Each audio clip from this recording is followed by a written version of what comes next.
Il est en train de déstabiliser les provinces.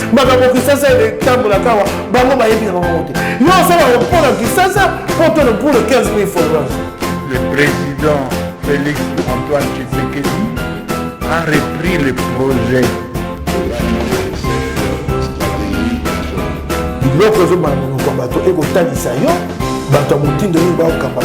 C'est la première fois que vous avez une vidéo dans le biseau abonné.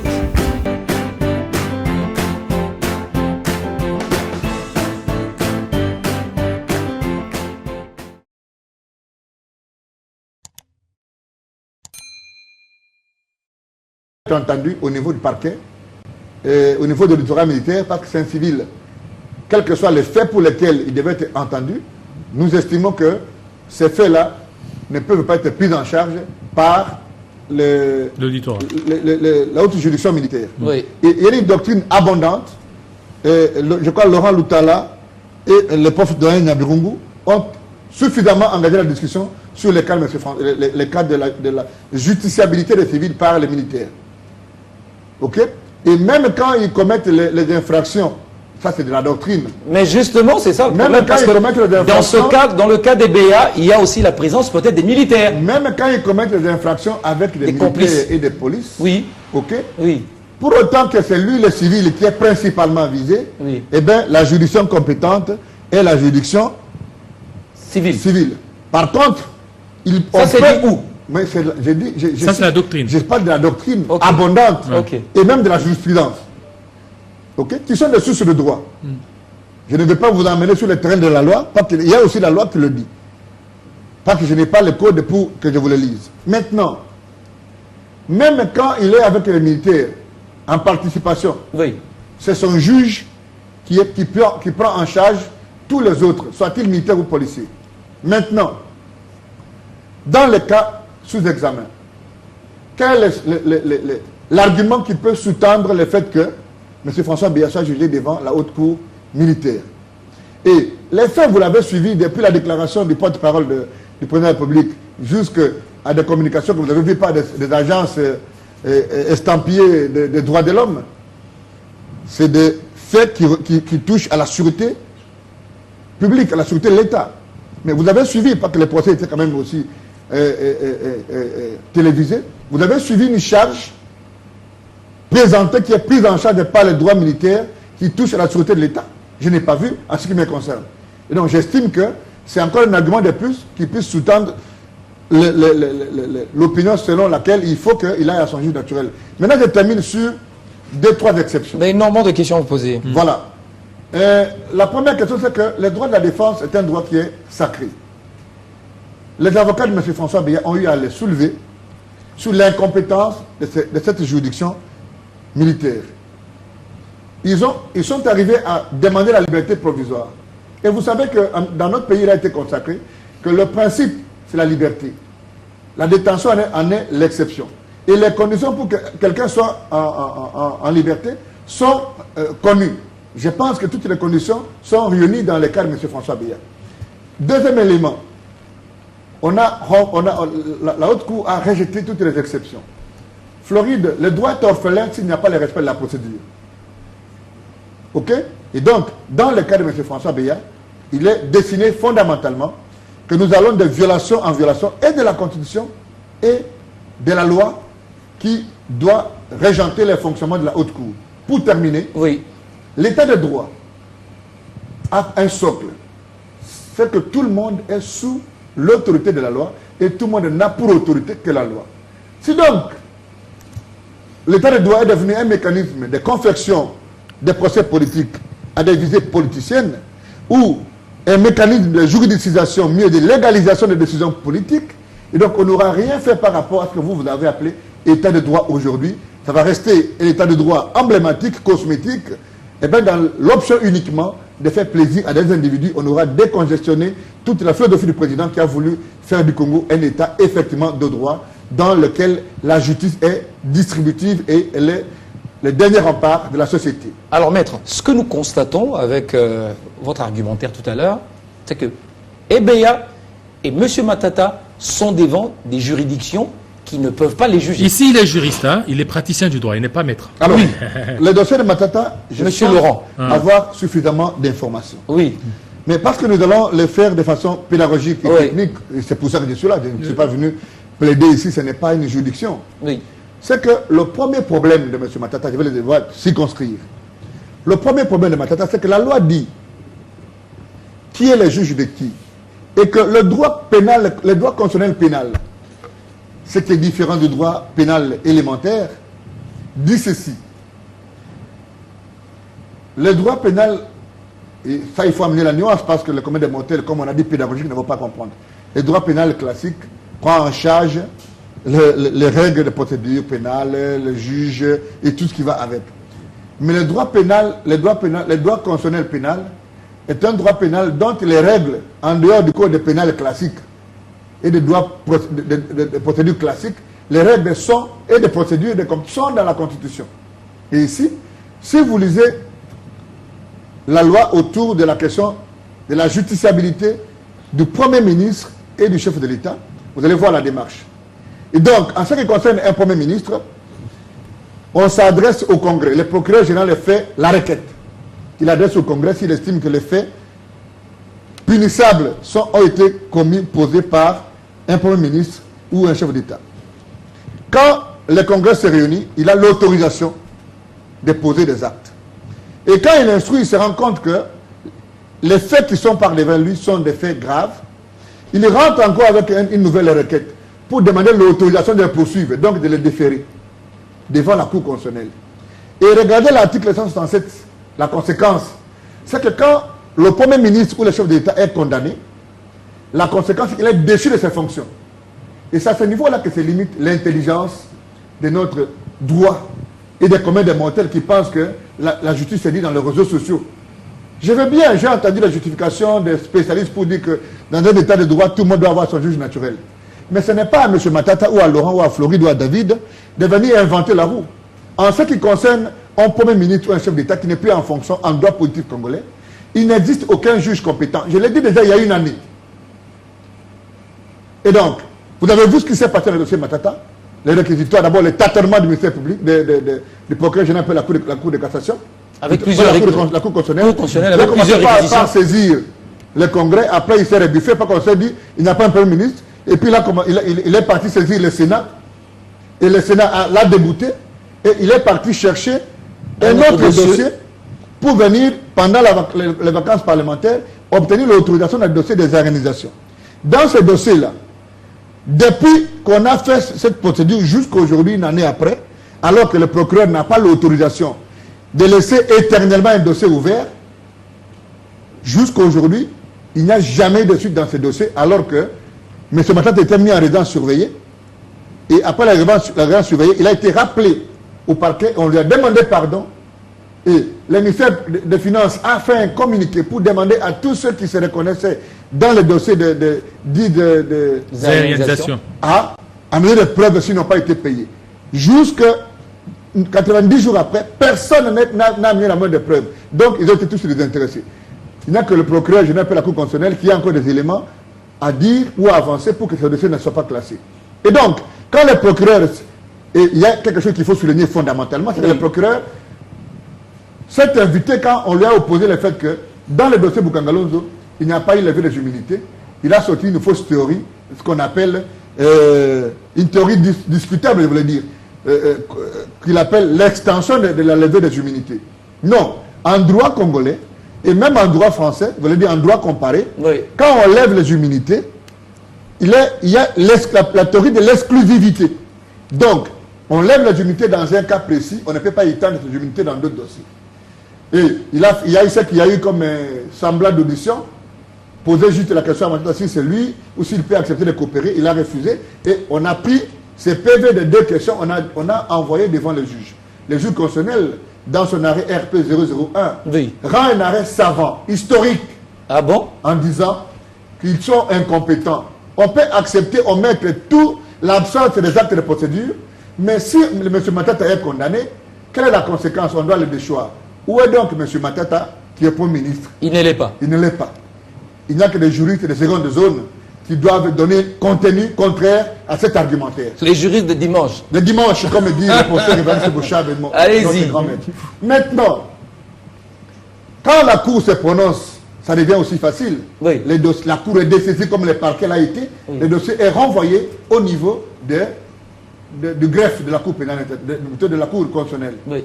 Maintenant, l'alchimie politique, même judiciaire, ou moins politiquement judiciaire qui se dessine dans le dossier de Matata Pogno, c'est qu'on ne comprend pas par quel mécanisme judiciaire les dossiers quittent les greffes de la Cour constitutionnelle et les dossiers se trouvent désormais au parquet de la Cour de cassation, qui lui n'aura posé aucun acte et défaire M. Matata et tous les autres co-accusés devant le juge de la cassation. Qui l'a saisi? Qui a saisi la Cour de cassation? Mais c'est ça la question. Mais lorsque la Cour constitutionnelle... Attendez. Qui a saisi la Cour de cassation? Non, mais nous ne savons pas.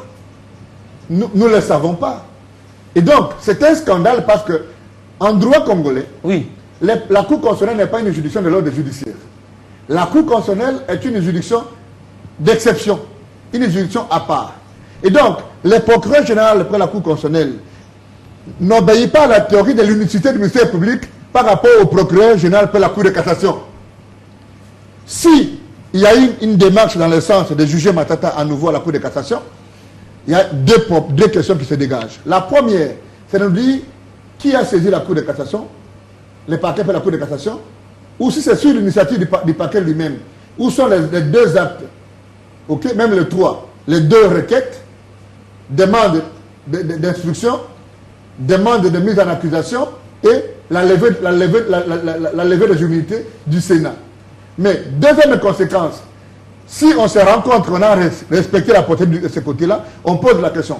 Vous voulez juger Matata pour des faits commis comme un Premier ministre ou commis comme un sénateur? Si c'est comme un Premier ministre, ce n'est pas son juge. Parce que vous regardez la loi qui organise le pouvoir judiciaire dans notre pays, et même la procédure devant la Cour de cassation, la procédure est indiquée. Et donc, il y a un blocage. Chef Floride, le chef de l'État a la volonté de voir le Congo être un État de droit. Dites-moi, quel est le juge, soit-il venu du ciel, qui puisse répondre à une succession, une panoplie de violations de la loi et de la Constitution, uniquement pour juger un citoyen congolais. Donc si je on construit des monstres, oui. Et pour votre information, oui. Je pense que les députés qui me suivent vont devoir être intéressés à ce niveau. Oui. Il n'y a pas seulement que les anciens chefs d'État et anciens premiers ministres. Déjà, il faut retenir que le droit pénal congolais, le droit politique congolais, avait érigé le Premier ministre et les chefs d'État comme les justiciables de la Cour constitutionnelle. Mais il y a eu quelque chose qui a changé en 2018.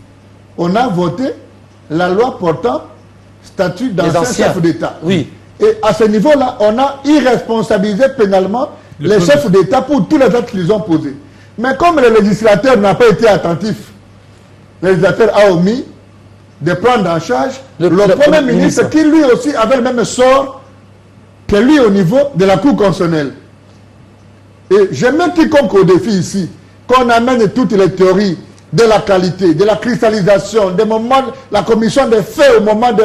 Non, ces théories n'obéissent pas à la dialectique du droit constitutionnel pénal. Et donc, pour terminer, la question de Matata aura été une question qui va construire des monstres. Pas seulement Matata, et pas seulement les anciens premiers ministres, mais aussi, il y a une question la question des chefs de corps.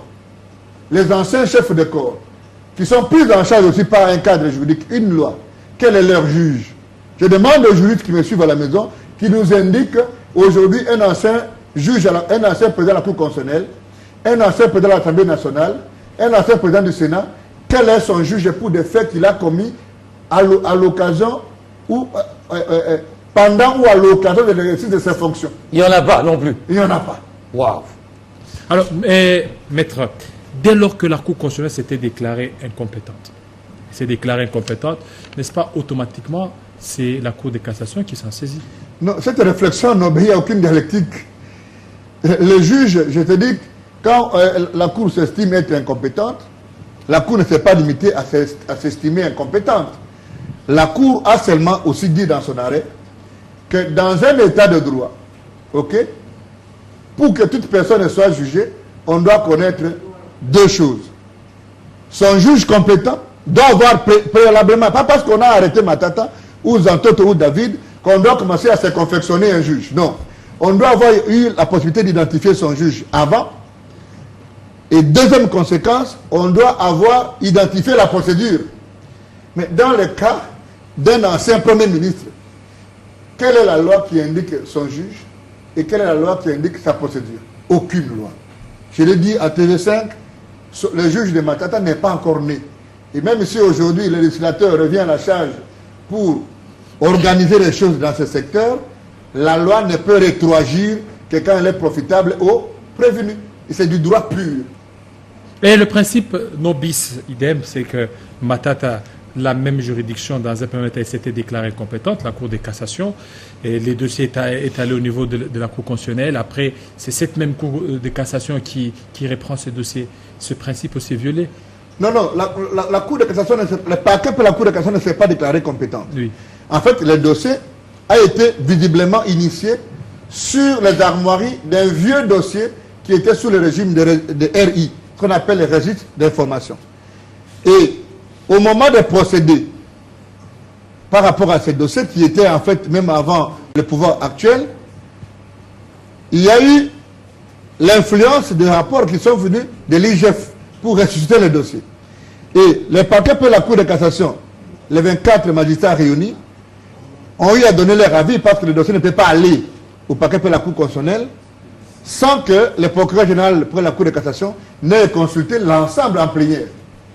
Et donc, dans le réquisitoire, le premier réquisitoire du procureur général pour la Cour constitutionnelle adressé au Sénat, je m'abuse, au Sénat ou au Congrès, il a été indiqué que le dossier lui a été transmis par la Cour de cassation pour compétence et disposition.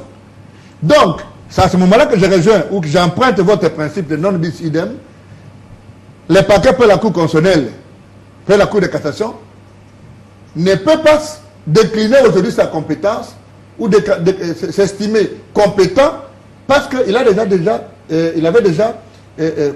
décliné sa compétence. Ce qui veut dire aujourd'hui, il avait déjà dit qu'il est incompétent.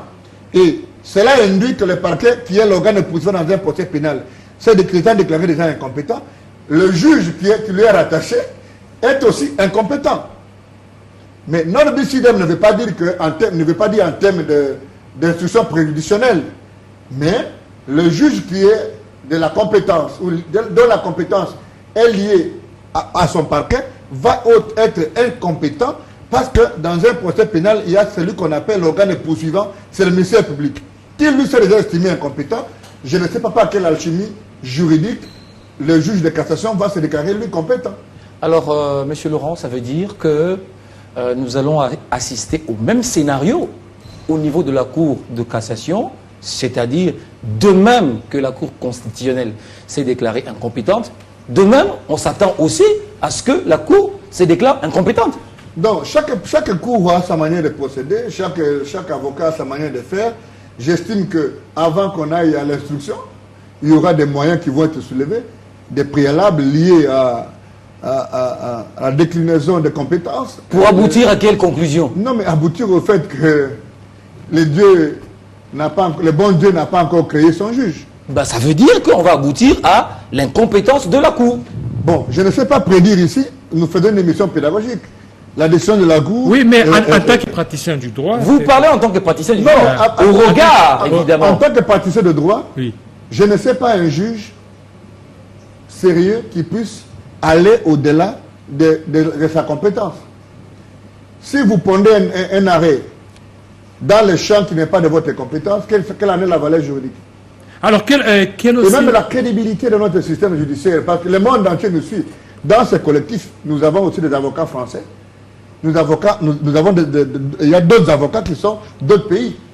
Mais quand ils verront que le juge a décliné sa compétence en disant « J'estime que moi, le juge de cassation, je peux juger M. Matata en qualité de sénateur, mais pour des faits qui relèvent sa qualité de Premier ministre. » C'est pas sérieux. Qu'est-ce qu'il en reste? Alors, il y a d'autres qui parlent de cristallisation de peine. Non, mais j'ai déjà répondu à cette question. Oui. La cristallisation des peines, la cristallisation des juges, ça c'est des théories en droit pénal classique. Et le droit constitutionnel pénal est un droit qui n'est pas accessible à tout pénaliste, soit-il professeur de droit.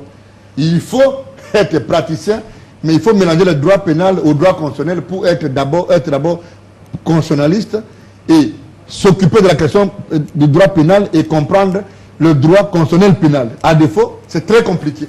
Mais pourquoi vous dites... Il n'y a aucune thèse, il n'y a aucune thèse ou une qualité, je ne sais pas moi, des professeurs ou d'avocats qui organisent un mécanisme de perfusion de droit. Le droit, c'est d'abord la norme et sa compréhension. Alors, pourquoi vous avez dit avec certitude que la Cour de cassation a failli à sa mission de commettre un interprète pour Kobler? Non, mais... Et vous le dites avec assurance? Non, mais attends. Un prévenu ne peut pas venir avec son interprète.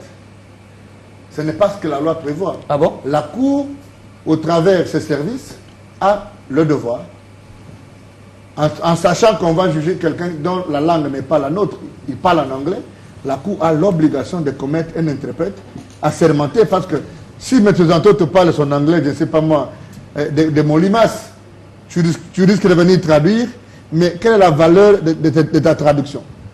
Il faut déjà savoir est-ce que vous faites la traduction directe ou indirecte. Parce que la personne que vous êtes censé assister doit entendre exactement ce que la Cour veut, ce que le ministère public veut, et même les dépositions des autres co-accusés. Et donc ici, il y a eu, bon, j'estime, je mets ça dans l'ambiance du début d'un procès. L'ambiance? L'ambiance, mais ça préjudicie les droits de la défense parce que ça bouge les agendas et les gens sont dans la psychologie qui n'est pas suffisamment bonne. Mais cette même erreur, je dirais, on a assisté à cela au niveau de la Cour constitutionnelle également. Ce sont les aléas de notre justice et ça doit se corriger. Alors, maître, revenons d'abord au niveau de l'arrêt de la Cour constitutionnelle. Cet arrêt qui a parlé qu'aucune autre juridiction ne peut connaître de cette affaire. Alors, on revient au niveau de la Cour de cassation. Alors, quelle sera la valeur juridique de cet arrêt? Je parlais ici, je me suis questionné à haute voix en disant... Et surtout pour ceux qui sont en train d'apprendre le droit. Le droit a une mission. C'est l'équilibre social. Quand on condamne quelqu'un, c'est organiser sa socialisation. C'est le mettre en harmonie avec sa société. Mais si la personne que vous êtes censé condamner pour ces buts pense que le droit n'a pas été dit, mais la justice a échoué son travail. Ça peut être Matata, ça peut être Onyemba, ça peut être Zantoto, ça peut être David, demain. Et donc, nous ne pouvons pas construire des monstres pour faire plaisir à X ou Y personnes.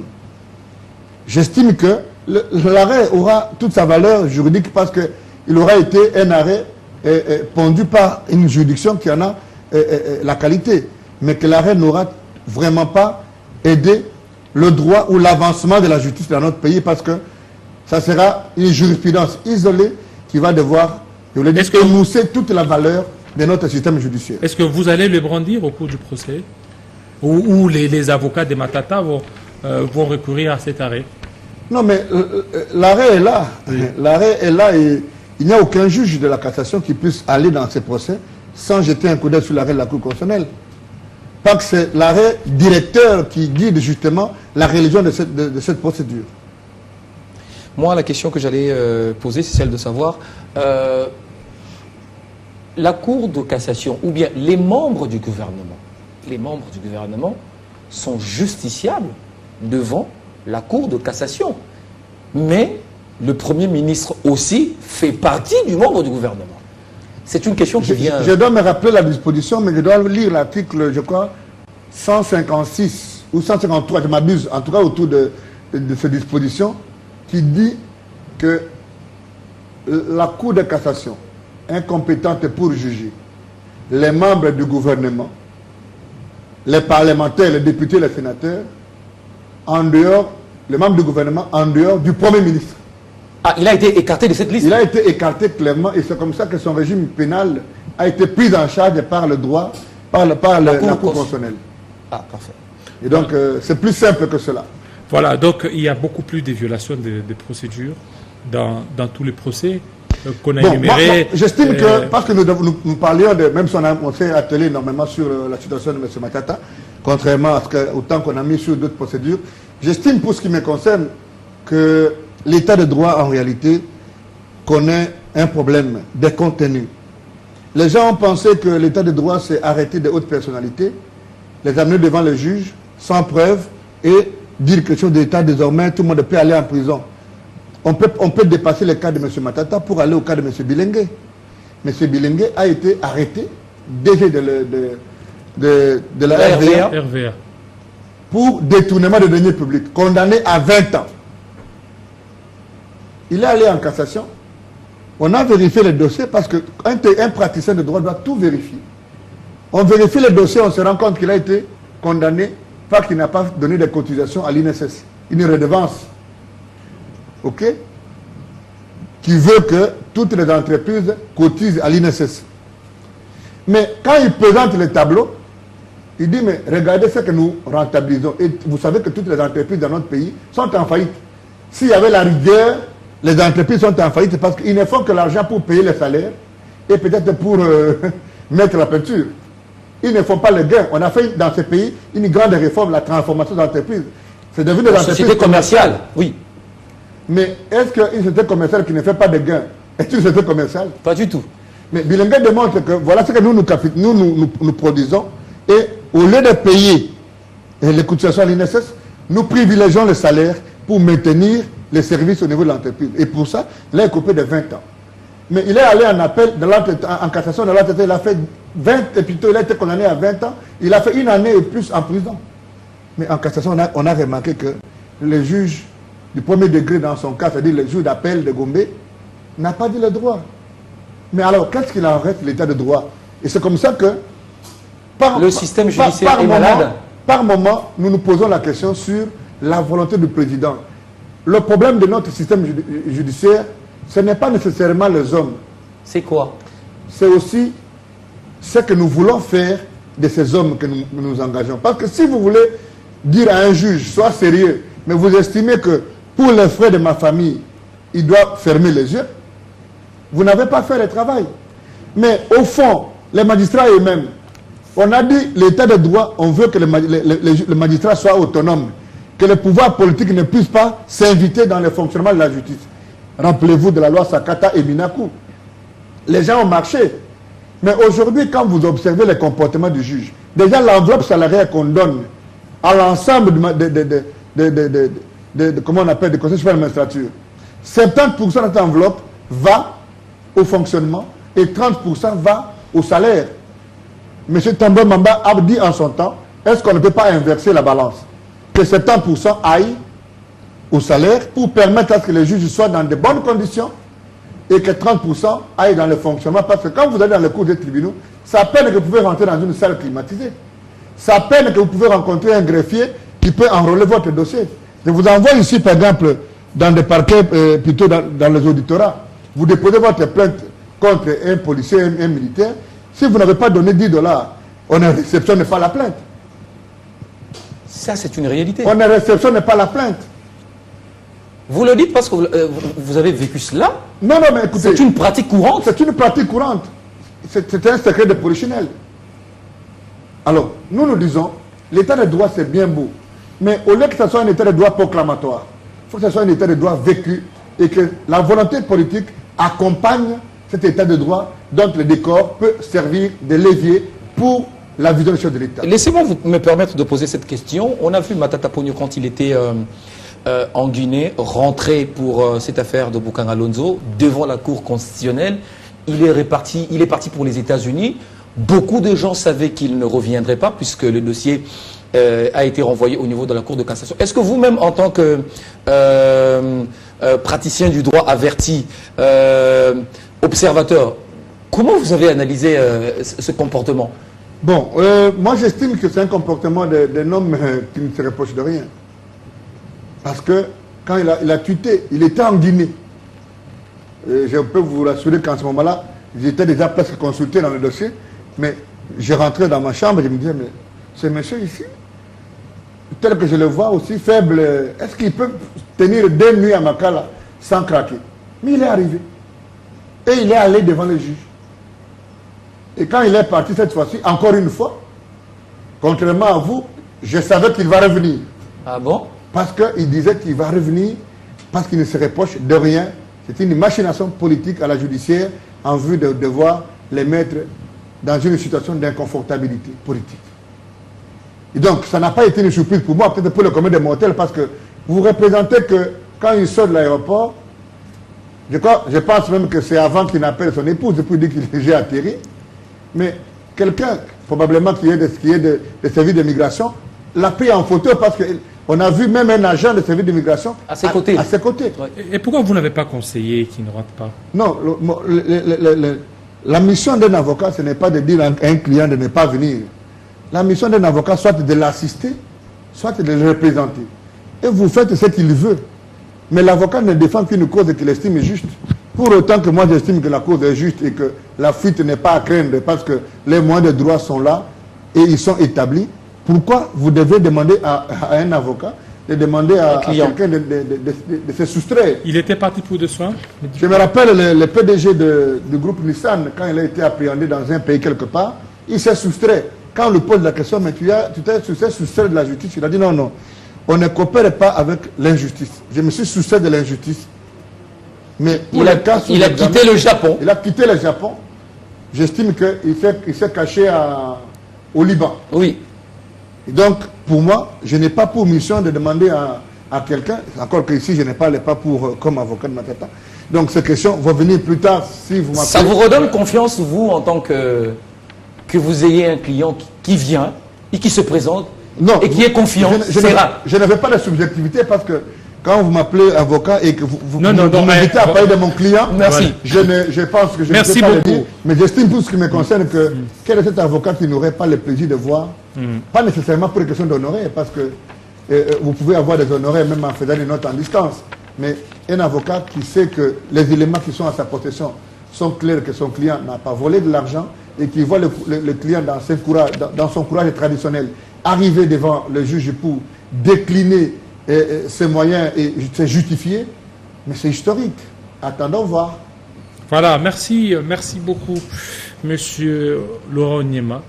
Merci, David. Et surtout pour votre présence, pour certainement nous éclairer, parce qu'il y avait beaucoup de gens qui voulaient un peu savoir sur les déroulés de certains procès en République démocratique du Congo, l'acquittement de Vital Kamerhe, François Béat, Abdallah, et aussi celui de Matata Ponyo. Merci à vous, Floride Zantoto. C'est avec plaisir. Ça n'est fini, fidèles téléspectateurs. Restez branchés sur Télé 51. À très bientôt.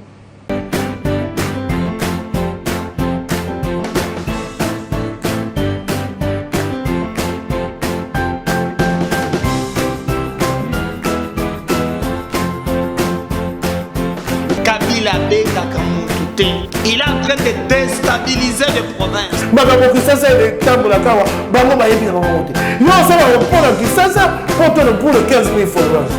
Le président Félix Antoine Tshisekedi a repris le projet.